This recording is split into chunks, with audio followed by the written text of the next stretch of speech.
we live in Hollywood. The dance class is not in Hollywood. The dance class is in the community.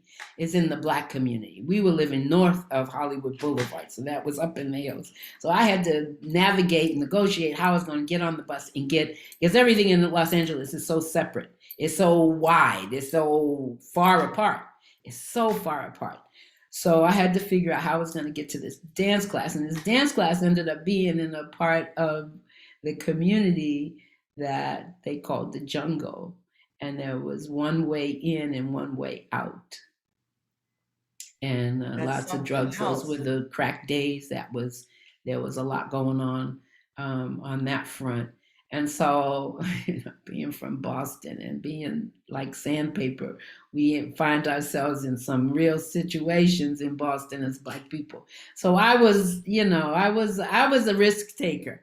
So I walked through the jungle to get to the community center, which was on the other side.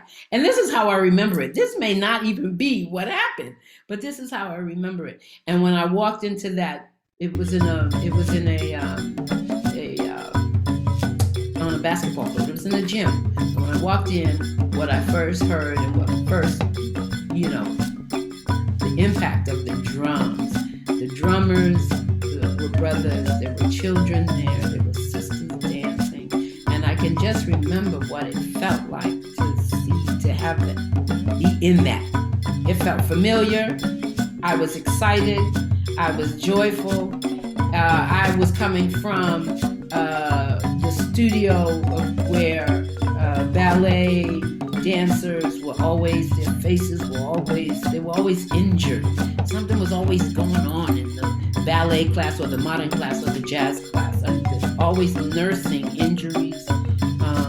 People didn't seem joyful and happy, and it just was an exercise. But when I got to the African dance class, it was like, oh, this is community. There were children involved, there were brothers involved, there were sisters involved, and it actually felt like a community.